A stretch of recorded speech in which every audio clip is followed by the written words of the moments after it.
Hello and welcome back to another entry in the History of series. In today's entry we'll be taking a look at the Fendahl, the shaper of human evolution and eater of life. So without further ado, let's begin.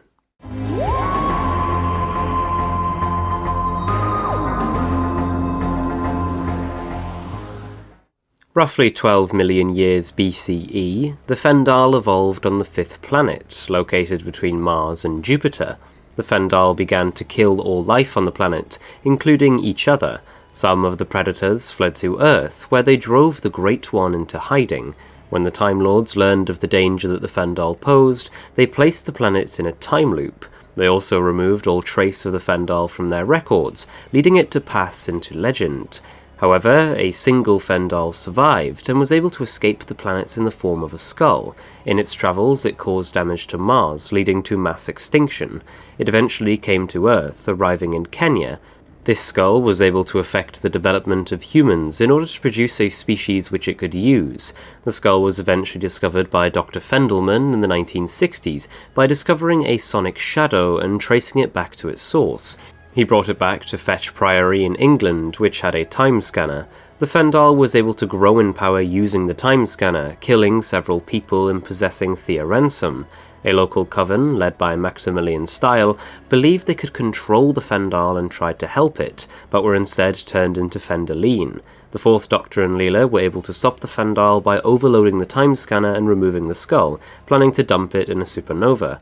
The supernova he chose, the Cantharis, collapsed into a black hole as he ejected the skull into it.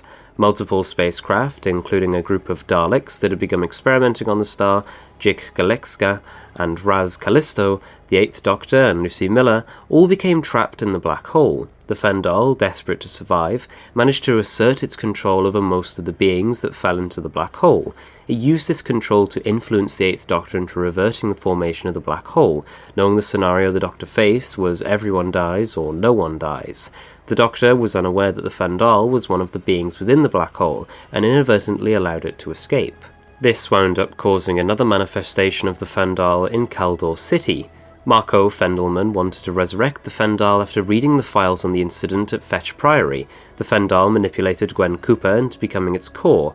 Gwen eventually managed to overcome this due to her Torchwood training. After history was altered by a force from the future, the Fendahl was able to successfully dupe Reynold, former Earl of Marseille, into summoning it in Jerusalem in 1098, attracted to the destruction caused by the Crusades. It used a bone spear imbued with its life-draining properties to draw nourishment, allowing it to be mistaken for the Lance of Longinus and to transform Reynold into a Fendahl core and create several Fendaline. However, due to the efforts of Simon, a knight of the period, Reynold was aged into a decrepit state, weakening his ability to command the Fendahl's powers, killing both of them and banishing the Fendahl.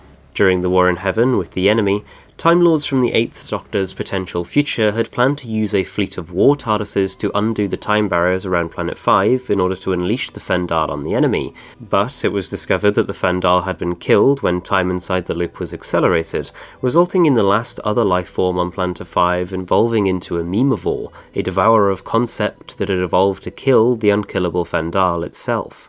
And that was the short but interesting story of the Fendahl, a creature that sought to feed on life energy to sustain itself, essentially the personification of death, and somehow I managed to cover a topic linked to the War in Heaven.